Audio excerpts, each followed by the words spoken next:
Good morning. Okay, I think that I'm doing this right. Yep, okay, I got it. We are live.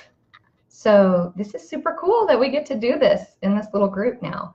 I don't know if this is a good time for everybody or not, but the good thing is you can go back and watch the recordings if that's helpful to you. Okay, so I am Jenny Scott, and for those that don't know me, and this is our first Fill the Cup Challenge. So before we begin, I'll just tell you what a Fill the Cup Challenge is. This whole idea is that we as human beings are broken vessels, that we're leaky vessels, and as moms, whatever stage of motherhood we're in, whether we've just got our newborn or pregnant or have grown children or grandchildren, we are constantly having to pour out. We're constantly having to give, and not having to, we have the privilege of doing that. Like, we spend our lives serving and pouring out. But the problem is that since we're leaky, broken vessels and we can't produce our own water, so to speak, or our own fuel, we get empty very quickly and very easily, and we can fake it. Some of us can fake it better than others, but we fake it for a while. And eventually we get just absolutely drained, and that is not how we were created to live. So the idea is that we have to fill our cup, which is basically just filling us. It's self-care. It is me time, maybe, but it's strategies and things we can do to make sure that we are being filled so that we have something to give.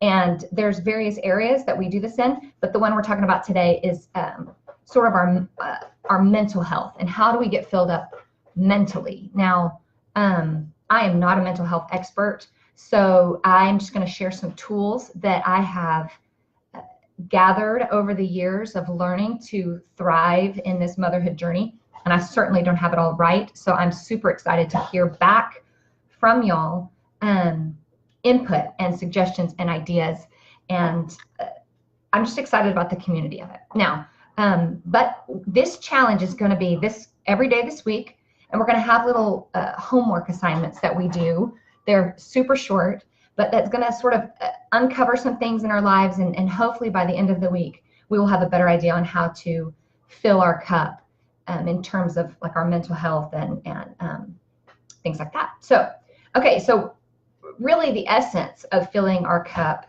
and thriving mentally has a lot to do with our perspective, because we are in a battle for our minds. So the enemy and the world and our flesh are all trying to take ownership of our thoughts and how we perceive the world around us. And if those perceptions and those thoughts, those processes are not solidly based in truth, then they're based in lies, which create all kinds of difficulties for us. It makes things really difficult. So, okay, what I'm going to focus on today is our expectations, because this says a lot about how our days are going to go. Because whatever our expectations are, the difference between those expectations and reality, that is the measure of our disappointment. So as an example, I expect to go in there and tell my kiddos, okay, I need you guys to clean this room. You have 15 minutes to do a quick pickup. You don't have to dust or anything, just pick it up. And in my mind, I'm expecting them to do that, right? I'm expecting to leave the room, come back in, and see them picking up. I'm expecting to see them or have it picked up, like after 15 minutes, that it's done, right? That's my expectation. Okay, but then I go in, let's say, and they are sitting on the floor and they've gotten additional toys out and they're playing with each other and having a grand old time. So they have done nothing. They've actually made the room worse. So then I've got this gap between what I expected and what really happened. And this is how frustrated I am, right? This is how disappointed I am. This is how discouraged I am, essentially. Now, over time, those disappointments turn into a deep-rooted discouragement when this happens over and over and over again. And these expectations are expectations that we place on ourselves. Like, I expect that I can interact with my neighbors in a kind way, okay? Or I expect that I can get XYZ done in this day. Or I expect that my husband or that's when we put expectations on other people. So we have expectations on ourselves, on how we're going to feel, how we're going to process things we are able to do. And there's negative expectations that we put on ourselves as well, but we're going to focus on the things that we expect that we should be able to do. Then there's the expectations that we put on other people, which, for example, would be I expect my husband to have the dishes done when I get home, or I expect that my kids will do XYZ or behave in this certain way in public, or I expect that my coworker, for example, will do their part of the project, okay? So, and then finally, we have expectations on our environment. Like I expect that it's going to take me 10 minutes to get from here to the church, or I expect that it's going to, or that even I expect that it's not going to rain today, so I hang up my clothes on the line. I mean, there are so many different expectations that we have when we go through our day. And all of those expectations, whenever they're not met, that meets with some level of disappointment, right? And if it's like I expect it to rain an inch and it rains a half an inch, then the gap is real small. So there's not a lot of disappointment, okay? So if I expect my friend at church to bring dinner at 6 and she brings it at 6:30, small disappointment, right?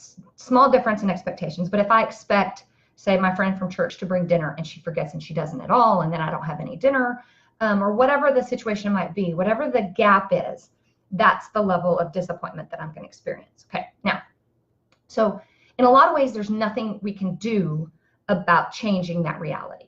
Okay, there's tools and things we can do, for example, to train our kids or to communicate what we expect, or even to be better versions of ourselves so we can meet those expectations that we have. But ultimately, reality is reality. But what we certainly can address are the expectations. So that's what our first challenge is today. So expectations are sometimes realistic. Sometimes they are completely accurate.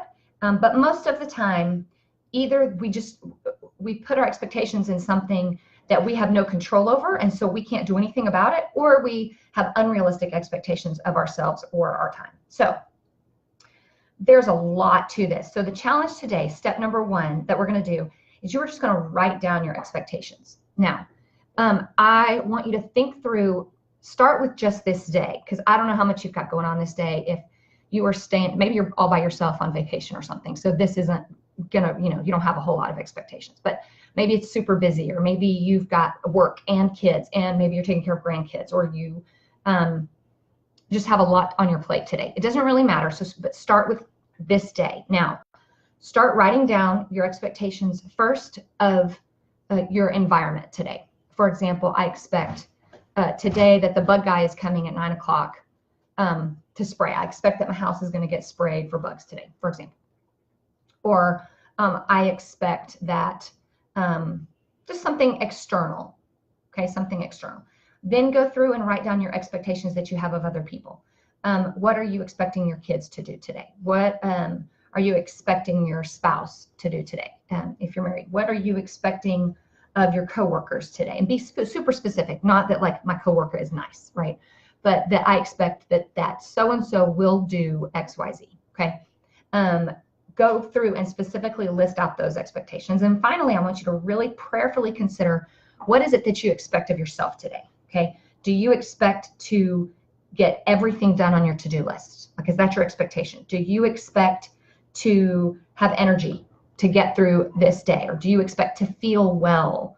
Or do you expect to be patient with your kids? Be very specific, and you got to think through this. You got to take some time to do this.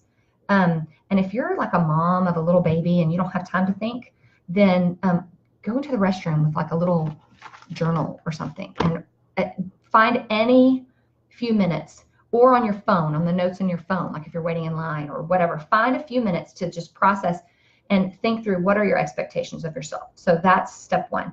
Then the next thing that you're going to do is just really spend some time talking with God about these expectations and evaluating how realistic they are, how reasonable they are. Because the tighter that we hold on to these expectations, the more quickly, or the more difficult it is to let go of them if things don't go as planned. Okay, so, and things don't go as planned. We all know that. We all know that every day something goes wrong, or, I mean, we get thrilled when we have a great day where everything goes as expected. That's not normal. Okay, and if you find yourself discouraged during the day, generally it's because we have these unmet expectations. So list them out.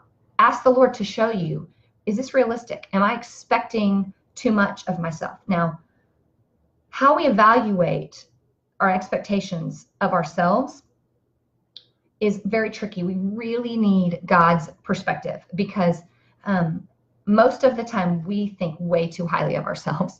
And even if you are a person who has sort of what popular culture would say, a low self-esteem, often it's like, for example, if I look in the mirror and I think, oh my gosh, I just don't, my hair doesn't look good, my makeup doesn't, I got wrinkles or whatever, then generally that's not really a low esteeming of myself. That's generally a high esteeming of myself, right? So I'm looking in the mirror and I'm like, I have more wrinkles than I believe I deserve to have, or I don't know if that makes sense. But generally it's because we're esteeming ourselves too highly. Usually our expectations on ourselves are esteeming ourselves too much. That doesn't mean that we expect to fail. We shouldn't expect to fail, but we should realize that we are absolutely inadequate. And this is a whole other sermon that I can give, that the Lord has journey that the Lord has taken me through on embracing my inadequacies, and that it's really no big shocker to anybody, especially to the Lord, when I do not live up to my own expectations. So we're going to talk about that another day. But so today is to write out these expectations that you have of this day, and then prayerfully consider, are these expectations reasonable? And maybe they need to be let go of. Maybe these expectations need to just sort of be held kind of loosely. Just give them over to the Lord and say, this is what I desire, this is what I think should happen, but you are Lord and you're on the throne regardless, okay? It kind of depends on what that expectation is. So that's our first task. And we're going to go into this a little deeper tomorrow. But what I want you to do is, in the comments after you watch this video, if you were willing to share, maybe share a couple of your expectations that you had on yourself, or that you had on others, or that you had on your circumstances, just to kind of help the rest of us process through what kind of expectations we're talking about. I thank you so much for watching, and I'm excited about how this is going to go the rest of this week. And I hope you have a great rest of your day. Make sure you write down your expectations and share a couple of them in the comments if you would be so kind to minister to the rest of us here.